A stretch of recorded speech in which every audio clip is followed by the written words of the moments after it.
देखिए, हम लोग पढ़ने चल रहे हैं चार्टर एक्ट 1813। इस एक्ट के तहत क्या क्या कार्य हुए।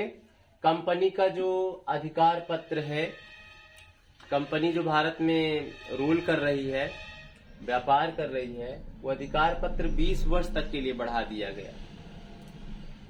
कंपनी का जो भारत के साथ व्यापार था, उस व्यापार पर एकाधिकार समाप्त कर दिया गया और चाय के साथ व्यापार और चीन के साथ जो व्यापार कंपनी कर रही थी, उस पर उसका एकाधिकार बना रहा।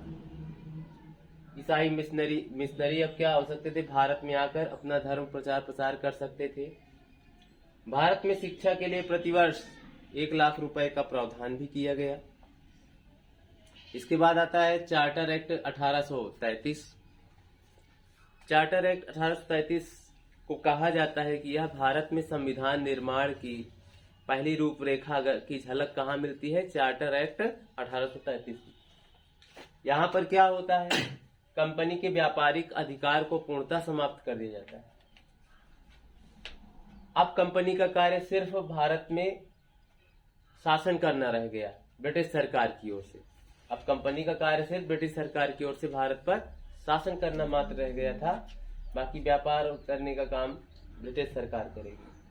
बंगाल का गवर्नर जनरल अब भारत का गवर्नर जनरल कहा जाने लगा और उसे संपूर्ण भारत के लिए विधि निर्माण करने का अधिकार हो गया।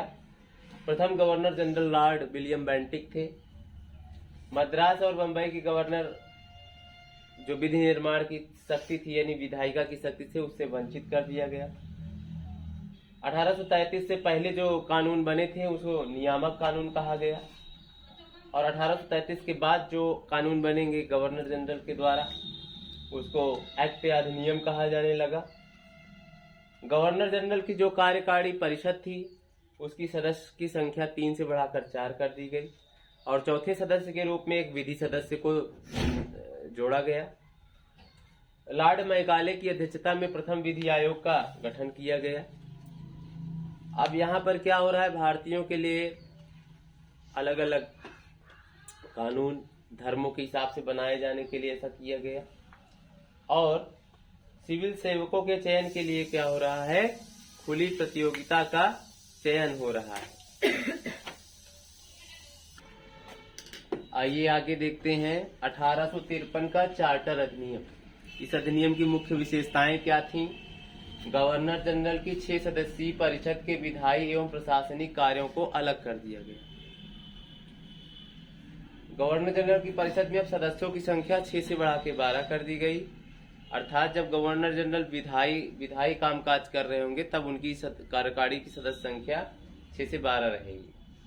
6 नए सदस्यों को कौन कौन से जोड़े गए?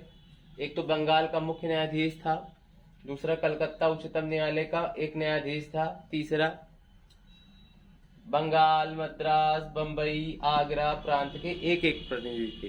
इस प्रकार 4 2 6 प्रतिनिधि अलग से शामिल किए गए। संपूर्ण भारत के लिए एक अलग पृथक विधान परिषद की स्थापना की गई। निदेशक मंडल के सदस्यों की संख्या 24 से घटाकर 18 कर दी गई। इसके द्वारा भारतीय विधान परिषद में सर्वप्रथम क्षेत्रीय प्रतिनिधित्व के सिद्धांत को प्रतिपादित किया गया। पहली बार सिविल सेवाओं में भर्ती के लिए भारतीयों को शामिल करने का भी प्रावधान इस अधिनियम के द्वारा किया गया।